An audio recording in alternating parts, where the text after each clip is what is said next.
అందరికీ హాయ్ అండి. మనకిదొచ్చేసి single door fridge Samsung non inverter series old model. మనకి దీని కంప్లెయింట్ ఒచ్చి ఒకసారి మీకు చూపిస్తాను.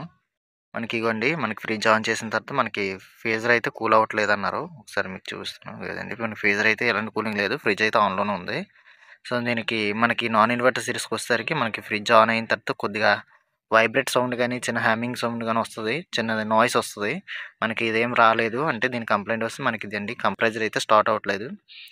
మనకి కంప్రెసర్ స్టార్ట్ అవ్వకపోవడం వల్ల మనకి కూలింగ్ అయితే రావట్లేదు. మనకి నాన్ ఇన్వర్టర్ సీరీస్‌కొచ్చేసరికి మనకి పీసీబీ ఉండదు కాబట్టి దీన్ని కంప్లీట్‌గా ఓఎల్‌పీ రిలే మీద రన్ అవుతది. మనకి రిలే అండి ఇది.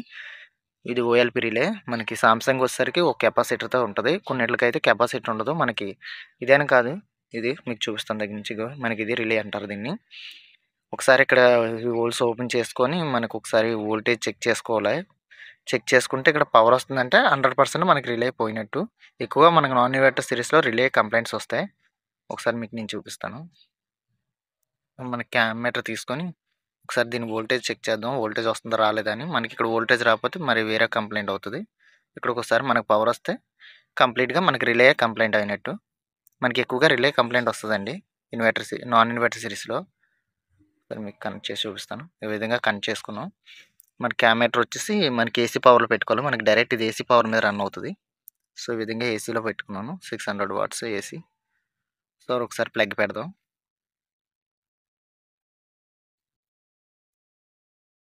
ప్లగ్ పెట్టి ఒకసారి ఆన్ చేసుకోవాలి. ఆన్ చేసుకొని చూడండి మీకు. మనకి 2:38 వస్తుంది. మనకైతే ఓకే. మనకి లోపల థర్మోస్టాట్ అన్నీ బానే ఉన్నాయి. ఇక్కడ పవర్ అయితే వస్తుంది. మనకి కంప్రెసర్ అనేది స్టార్ట్ అవ్వట్లేదు. అంటే మనకి రిలే కంప్లెయింటు. మనకి ఒకవేళ ఇక్కడ పవర్ గాని రాకపోతే మనకి థర్మోస్టాట్ కంప్లెయింట్ అండి. మనకి వయసు ఎక్కువ ఫార్మ్ అయినా ఈ థర్మోస్టాటే కంప్లెయింటు. సో, మనకి ఇక్కడ పవర్ అవుతుంది కాబట్టి థర్మోస్టాట్ కంప్లెయింట్ కాదు. ఒకసారి మనం కంప్రెసర్ ఏమైనా షార్ట్ అయిందనేది కూడా ఒకసారి చెక్ చేసుకోవాలి. ఎందుకనంటే ఒక కంప్రెసర్ గాని ఏమైనా షార్ట్ అయితే మనకి డైరెక్ట్ బాడీకి పవర్ వచ్చేద్ది.